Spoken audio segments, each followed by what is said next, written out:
Toshkentdagi San'at saroyida Kengash va Oliy sud rahbariyatining sudyalar bilan uchrashuvi bo'lib o'tdi. Tadbirda sudyalarning chinakam mustaqilligini ta'minlash, ularning majburiyatlari va sudyalar odobi kodeksiga rioya etilishida, malaka hay'atlarining faoliyati samaradorligini yanada oshirish, bu borada zarur qo'shimcha chora ko'rish zarurati ham ko'rsatib o'tildi. Bundan tashqari, sudyalar o'z ish yurituvidagi ishlarni o'zi vaqtida qonuniy ko'rib chiqishlari, sansolarlik ovoragarchilikka yo'l qo'ymasliklari aytib o'tildi. Sudyada qasamyodga sodiqlik, halollik, qat'iyat, matonat, fahm farosat va ilmga chanqoqlik kabi xislatlar bo'lishi shartligi ta'kidlandi. Muxbirimiz Mo'tabar Nurmuhammedova lavhasi shu haqda. Sudya mantiyasini mahkum libosiga almashtirganlar.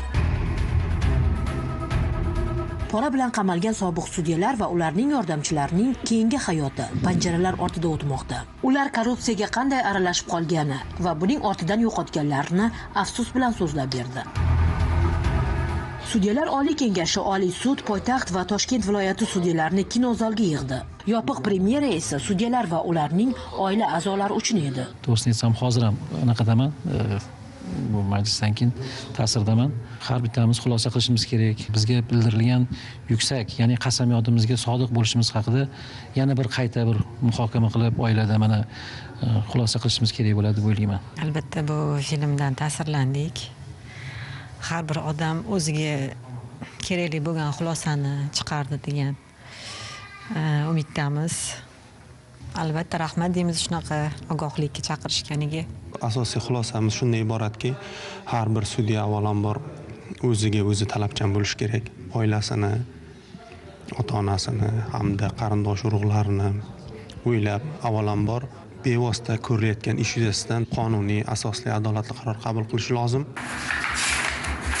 Sudyaning birgina noqonuniy qarori minglab odamlarning taqdiriga ta'sir ko'rsatishi mumkin. Qonun barcha uchun barobar. Sud tizimida ishonchni yo'qotgan har qanday shaxs javobgarlikka tortilishi shart. Hamkasblarimni shu narsaga da'vat qilib qolaman. Baraka toptirlar, to'g'ri ishlaydi, halol ishlaydi, qasamyodga sodiq bo'lib ishlaydi. Shu bilan birga qabul qilayotgan qarorlar adolatli bo'lsin, qonuniy bo'lsin. Sud tizimi jamiyatda adolat ustuvorligini ta'minlaydigan muhim institut. Lekin agar bu tizim ichidagi ayrim kishilar halollikka xiyonat qilsa, adolat tushunchasi xavf ostida qolishi mumkin. Bunday illatni bugun gapirmasak, ertaga ildiz otishi mumkin, dedi sudyalarni ogohlikka chaqirgan Sudyalar Oliy kengashi raisi.